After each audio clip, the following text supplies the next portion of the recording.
Hello everyone, and welcome back to another episode of Beyond All Reason.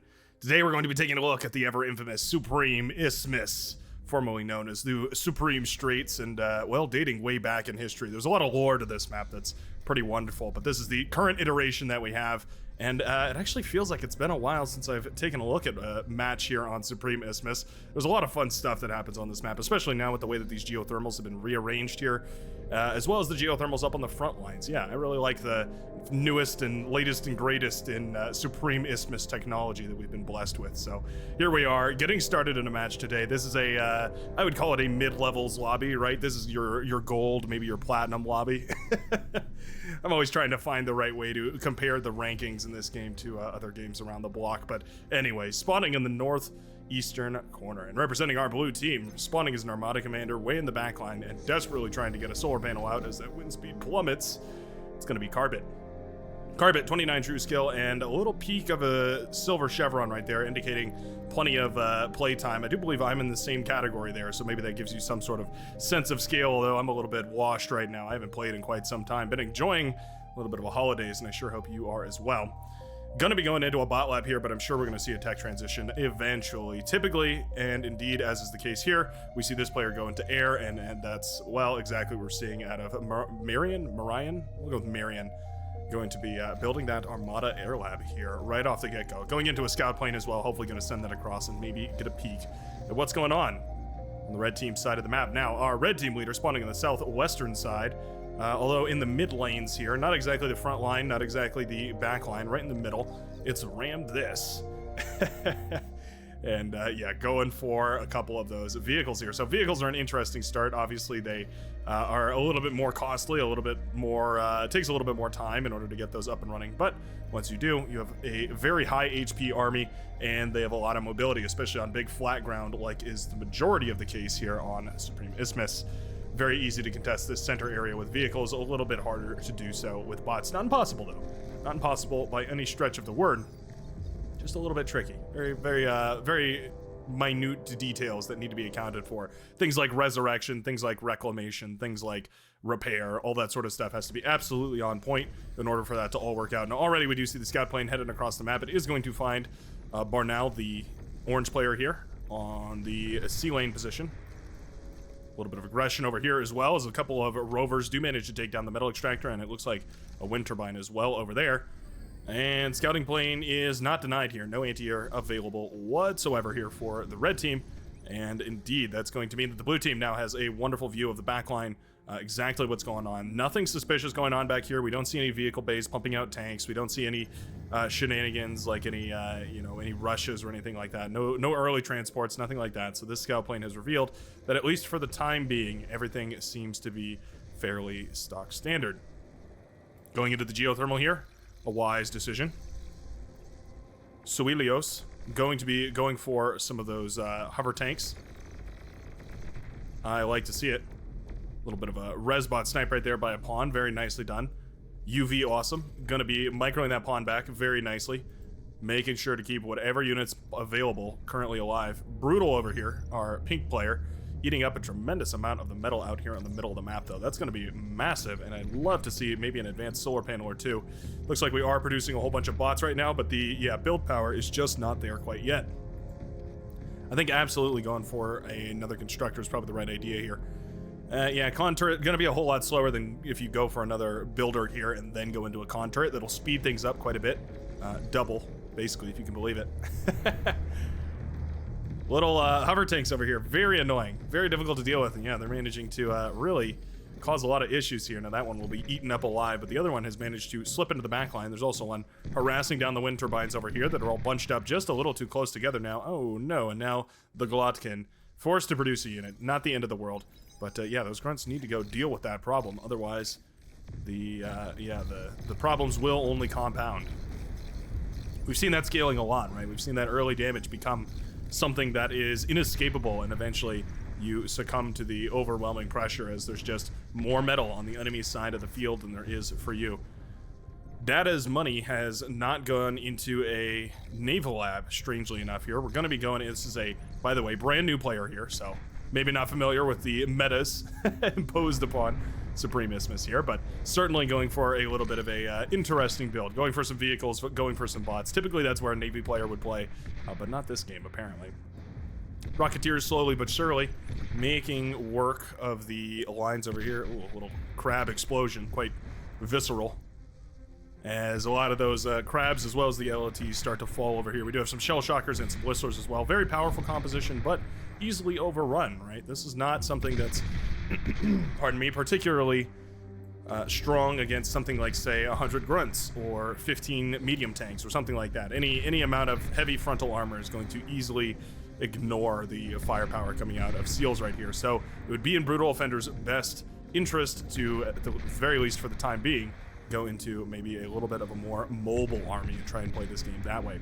It's a tricky scenario though, because if you go a little bit too mobile, that usually means light, and the Whistlers will make pretty quick work of light units, so you have to make sure they're not harassing your units down at the same time that you're building them. Oftentimes that means grouping them up in the back lines here. We also need to see this geo taken by somebody here eventually. We have a bunch of Rocketeers building, so that's quite nice. At the very least, we're going to see those Rocketeers trying to do some damage on the front lines. Meanwhile, Aaron and Barnell have both gotten themselves locked in a laser duel here. Aaron appears to be fleeing the combat. Barnell continuing the battle here. Maybe wants to escape here. Okay, yeah, Orange Commander going to decide to retreat for the time being. Tries to flee out into the water. Is he going to make it though? Oh, it's close. Very close. Oh, he's got that water laser. Oh, so he's doing way more damage there. That's interesting. A little interesting tidbit, a little bit of micro potential right there, but it will be Aaron who manages to hold this line over here. Gonna get some LOTs up and available to try and push the Orange Commander back.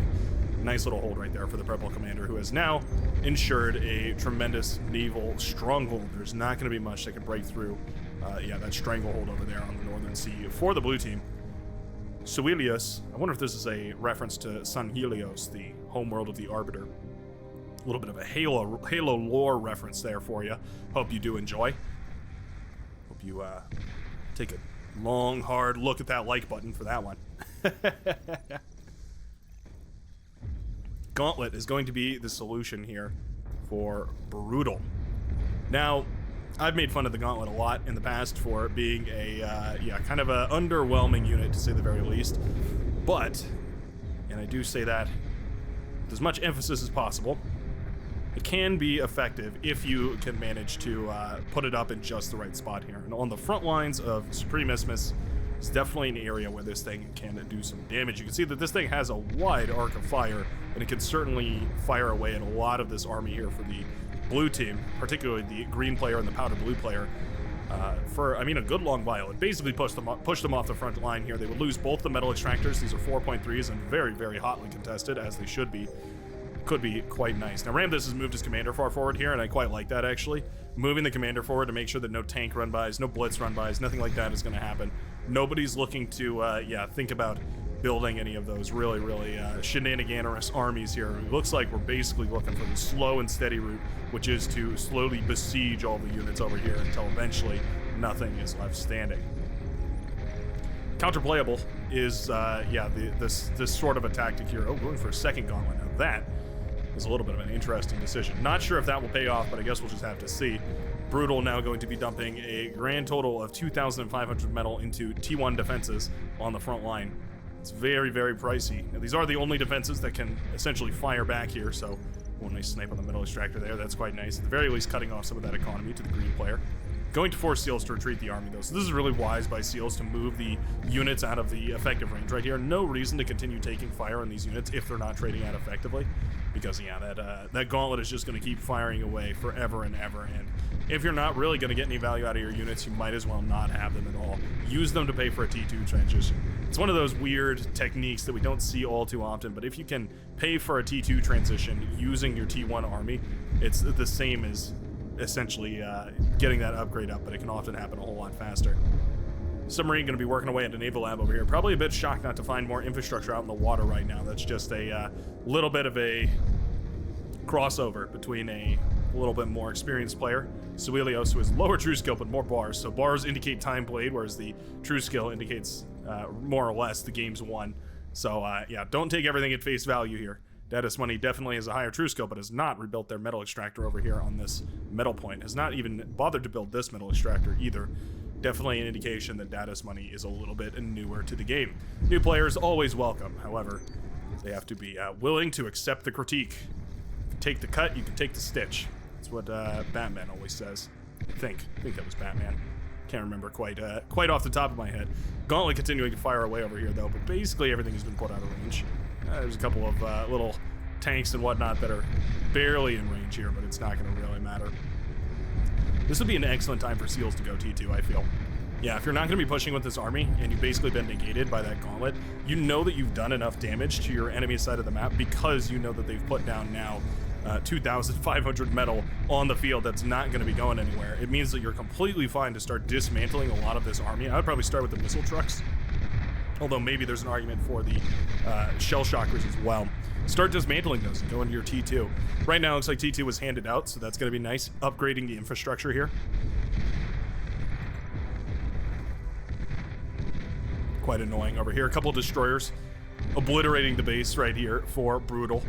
Now forced to deal with that overwhelming victory on the front lines and the repercussions of which being the total annihilation of their main base over here. Yeah. There goes most of the pink infrastructure. Bot lab goes down. Light laser turret being very distracting for these destroyers, so that's quite nice. Yeah, I was going to say, I wonder if this Gauntlet can do anything about it. Not really. They're positioned in such a way that the Gauntlet can't quite hit them, but it's certainly very, very annoying right here. Losing 2.3, another 2.3 metal extractor right now. It's going to be essentially all on the pink player to try and recover from this. Essentially, Brutal had shot themselves in the foot by building all this T1 static defense on the front line, and now all that metal is not going to be going into anything extremely efficient. Now, Seals sort of making the same judgment here, going into a whole bunch of T1 as well on the front lines, but we have the T2 constructor, so I'm not sure why you wouldn't go for a Rattlesnake, which is a far superior long-range plasma thrower than, rather than going for maybe something like a Gauntlet here. And we do notice already a couple of spy bots have been produced by Carbit, who also has a nuclear launcher on the back of this. I can't help but wonder if maybe, just maybe, this is what Carbit intends to end this game with, sending off a nuke into the back lines here. It's about 12 minutes, and it's about time that the red team starts thinking about anti-nukes. First fusion reactor is up and running. This is the mistake I always make, is once you get this first fusion reactor up and running, it's about the right time, if you're going for a pretty strict eco build anyways, it's about time to start thinking about an anti-nuke here. I do this all the time, forgetting about the anti-nuke, and certainly it has come back to bite me in the rears many a time over here. Looks like it might bite control map as well, depending on where this nuke lands, but I have a strong suspicion that it's going to be pointed directly towards the backline. This is absolutely a nuke rush here. Spybots looking for any targets, and these are going to be used to snipe the anti-nukes, so we're going to send these around. It's all going to come down to the micro right now, but there's not really any big streams of units coming out, so it's not exactly like anybody is going to be able to catch these Spybots. If they can find the anti-nukes around, the anti-nukes, by the way, they do not exist. There is one available over here. Well, it's in progress right now for the Glotkin. However, everyone else on the red team completely vulnerable to nuclear firepower. A single Halberg making its way across over here. Yes, the old double lab strategy. We see this a lot from newer players who end up doubling up on labs rather than going for build power. Always better to go for build power. I say always. I should condition that with the fact that sometimes it's better to not go for more build power, but 99% of the time, it's better to go for more build power. So that means constructors, that means nano turrets, construction turrets, pardon me. All that sort of stuff going to be especially good. Spybots making their way across over here. That's quite nice. Take a glimpse at the action on the front line. Wow. Talk about T1 mayhem. We have Rocketeers. We have Janisons. We have Shell Shockers. We have basically every unit under the Armada sun. A little bit of Cortex on this battlefield, though, I am noticing. Yeah, actually, an entirely Armada front line. Would you look at that? I swore I saw some. Oh yeah, there we go. We have some Fiends in reserve over here, but for the most part, 90% Armada over here. Big old friendly fire of a battle, if you ask me. Centurions giving their life valiantly, and I suppose by valiantly I mean for essentially no value whatsoever. A little bit unfortunate. Did the Spybots peep the anti-nuke? Looks like they absolutely did, so that's quite nice. One of the anti-nukes is found. They're gonna find this one that's, well, in progress over here, but this is not going to come up anytime near when the red team is going to want it up. Remember, you have to build the anti-nuke, you also have to charge it. And for the time being, yeah, that nuke is just about finished here. We are moments away from nuclear annihilation. We actually have the target already designated. Looks like it's over here in the back line. Oh no, sorry, it's this player right over here, the tan player, the Glotkin. And I think it is only moments before we see the launch of one of these nuclear missiles. There he goes. Always beautiful to catch one of those. I miss him coming into the tube a whole lot, but whenever I can find him, I sure love to see him. Looks like the armies collided over here, but EMP bombers managed to save the day a little bit. Oh, Anti-Nuke. Nowhere near finished yet, and that is going to be the Glotkin. Completely annihilated from this match. Now, again, the Anti-Nuke is up, but we have the spy bots, so a cleverly timed nuke could certainly do a tremendous amount of work here. Let's see if we can do it. Bulls are now on the front line. Excellent against a lot of this T1 stuff, but yeah, this T1 spam, the scout units are going to run right on by those bulls, giving perfect vision, by the way, for the shell shockers to rain down firepower. Doesn't matter how efficient your trades are, you're just going to sit within artillery fire range. You're going to be losing quite a lot of health right there. Any other anti-nukes available? Looks like we have one starting up here for Andrew Grieve. Did we have an anti-nuke? Oh yeah, we have this one charging up back here. And I think that is it. We have another one starting up on this hill. It's ambitious. It's going to be 4 minutes before that comes up. There will certainly be a nuke or two available long before that happens. Wonder where we're going to put the next nuke down. The insanity of nukes is once you fire one of them, the next one comes up a little bit faster, right? So we can see the reload speed is now at 7% or minus 7%. Meaning that it's, yeah, much easier to start launching those nukes in rapid succession. It's one of the reasons why it's better to charge up one or two of them, or two or three of them rather, because you can fire them, and oftentimes you're going to catch one person, you're going to catch a couple of people off guard right there. Mauser out on the front line here, those T2 long-range artillery tanks, going to be shelling away at whatever they can here, firing across the destroyers, very nice. Pretty effective use of Mausers actually is clearing away those units from the shoreline. Oftentimes a very, very valuable asset is having those Mausers on the shore to repel any boats that might stray a little bit too close. Some of those heavier hitting boats are certainly a little bit too powerful to send your Mauser in against, but yeah, some of those lesser ones. Oh, there it is. EMP on that anti-nuke. It was charged, so it was ready. Nuke is already up in the air though. I think this was just about perfectly timed. Anti-nuke will... Oh, it won't fire here. It's been EMP'd, so I guess the anti-nuke won't fire unless it has absolutely zero EMP on it. And there goes the entire base of the yellow player in the backline. Anti-nuke included. Oh, that is just brutal. Wonderfully played right there by Carbit, sneaking those little spy bots into the crevices of the red team. Indeed, the yellow player decides to tap out at this point. Understandable. Very frustrating to lose your entire composition to a whole bunch of nuclear shenanigans, but it is one of those things that you have to be very well aware of. Carbit just about to finish up this, advanced fusion reactor here. Also has a whole bunch of wind turbines. They're being thrown up by a lot of these butlers. Not bad whatsoever. Those butlers are very powerful. They're essentially as powerful as two T1 constructors, which makes them perfect for throwing up those wind turbines because it takes them about 10 seconds per turbine. You get enough of them working in a big field like that, you can be very, very quick putting up a whole lot of eco-infrastructure. Wind turbines usually cheap enough that they don't warrant any sort of massive cost as far as eco goes. They're pretty easy to just throw up and forget about a massive field of them, as you can see over here the yellow player was doing with some of these bots. We've seen Nostradamus do that as well. EMP bombers rather. Oh, beautiful EMP bomb right across the grain here. Very, very nicely done. EMP is connecting with a tremendous portion of this army, and the friendly Mauser are going to start pushing in here. Very, very nicely done.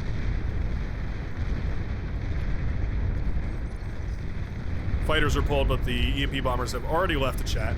They are nowhere around, and so are going to make a speedy recovery in the backline here. There's another nuke fired.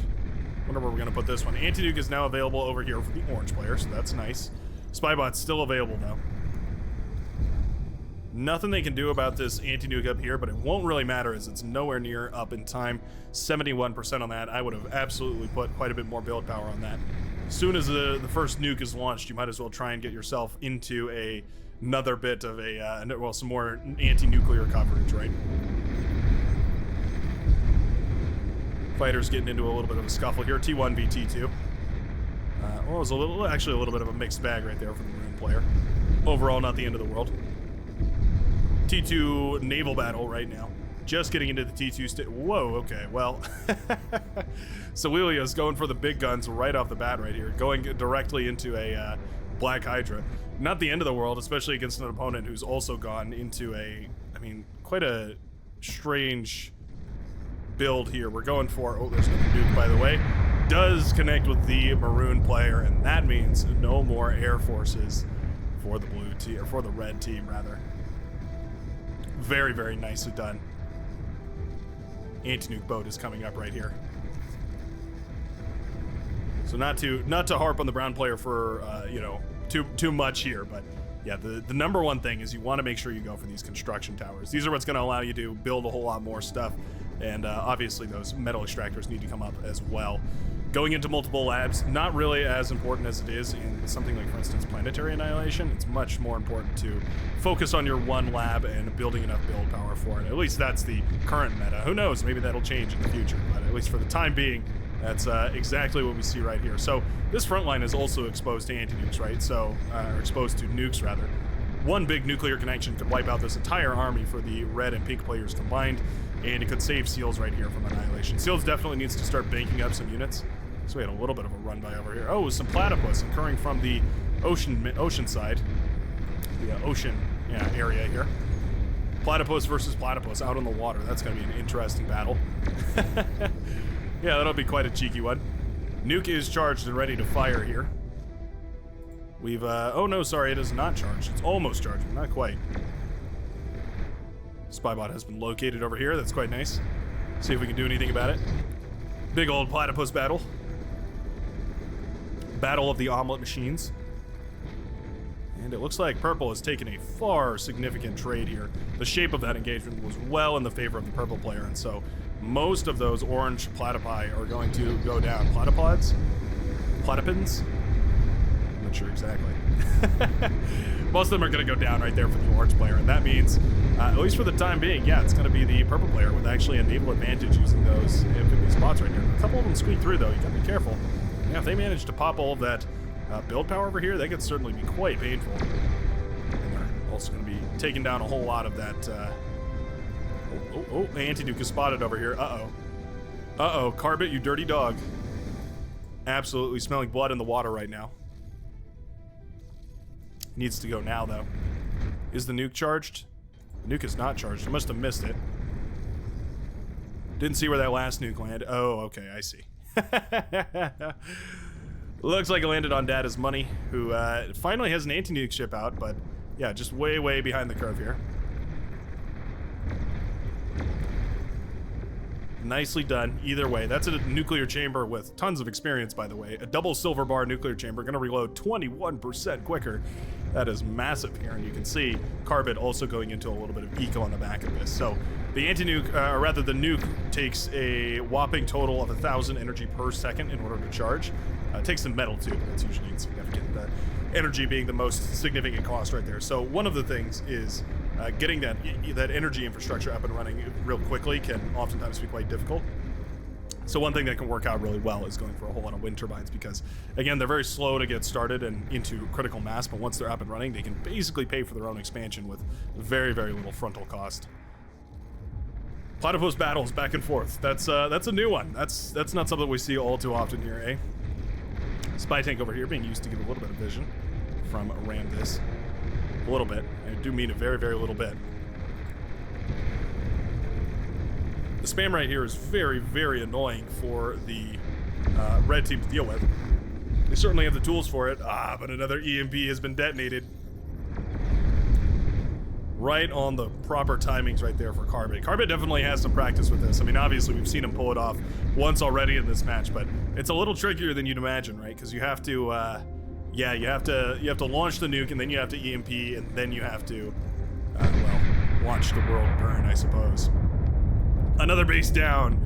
The red team being pulled apart at the seams right here, just as T3 production just got up and running too. That is just brutal.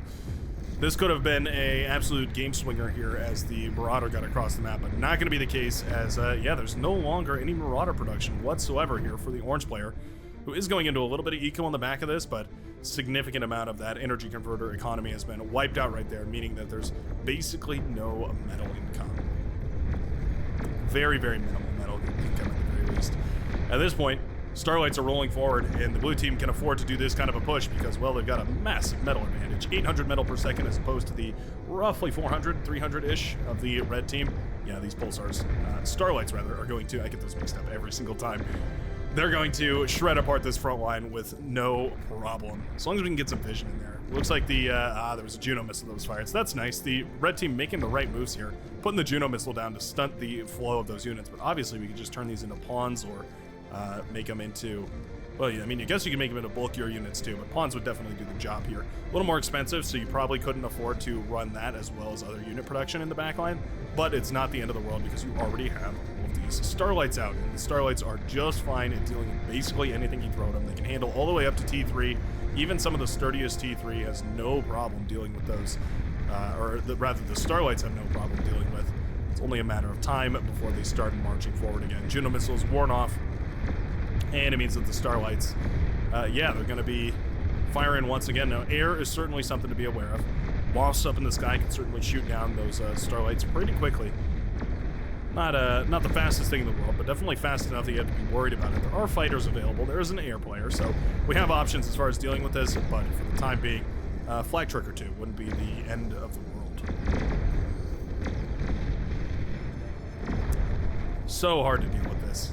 Yeah, there it is. Indeed, the red team decides to throw in the towel right there, as that Starlight push is just going to be a little bit too much to handle in the front line. You would have needed your own counter spam, you would have needed your own Starlights, or maybe even sharpshooters, anything like that in order to deal with it. And I think the red team realized that just too much damage had been done by that nuclear launcher. Carbit earning a 4.02 efficiency rating. Yeah, I mean, I guess, let me think here. 1, 2, 3... 4 bases, maybe was it 5 bases? It might have been 5 bases completely wiped off the map by a single thermonuclear launcher. That is a double Silver Star Armada Armageddon right there. Beautiful. Hey, if you enjoyed this match and you'd like to show your appreciation, you can always do that by hitting the like button down below, or if you feel so inclined and you want to join the Brightworks, you can hit the subscribe button as well. Always happy to see new people. Hopefully these casts are helping people as well. I notice a lot more newer players every day. It seems like we're getting more and more newer players, and that just tickles my fancy. So I sure hope you enjoyed, and I will see you in the very next Beyond All Reason video. Peace out, folks.